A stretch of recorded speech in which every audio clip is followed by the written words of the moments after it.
আজকে বিশ্বনবীর জন্মদিবস দেখতে পাচ্ছ। সকাল হয়ে গেছে, উঠে গেলাম আর দেখছি হঠাৎ করে সূর্য উঠে গেছে আর ঘড়িতে বাজে 8টা। এবার আমার তাড়াতাড়ি বেরিয়ে যেতে আমার কাজে, আমার দোকানে তাড়াতাড়ি করে রেডি হয়ে যাচ্ছি। আজকে বিশ্বনবীর জন্মদিবস, আপনারা তো বুঝতেই পারছেন। আর এই যে আমার ঘরের বাইরে আমার সাইকেল দাঁড়িয়ে আছে, আমার জন্য ওয়েট করছে চড়ার জন্য। এবার বাইরে এসে দেখছি অনেকটা বৃষ্টি, আর এদিকে সবাই রেডি হচ্ছে বিশ্বনবীর জন্মদিন যাওয়ার জন্য। আর রাস্তায় জল জমে গেছে, ওই দূরে আমার দোকান, আর দোকানে গিয়ে দেখাচ্ছি আমার শাটারটা নেমে আছে, আর শাটারটা খুলবো।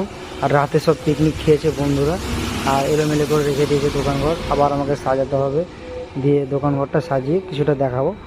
আর এদিকে দেখছে বিশ্বনবীর জুলুস বেরিয়ে গেছে, যারা ধারে অনেক লোক যাচ্ছে, সম্ভবত সাতমারার লোক আছে সব এগুলো। তো ভালোই লাগছে দেখতে, কিন্তু ব্যাড লাক আমি কাজে লেগেছি তাই যেতে পারলাম না। তো অনেকটাই দেখে ভালো লাগছে এদেরকে। যাই হোক, যাচ্ছেকে আজকে বুদিয়া দেওয়া হলো, বুদিয়াটা নিয়ে আসলাম। আর এই আমার দোকানটা গাড়ি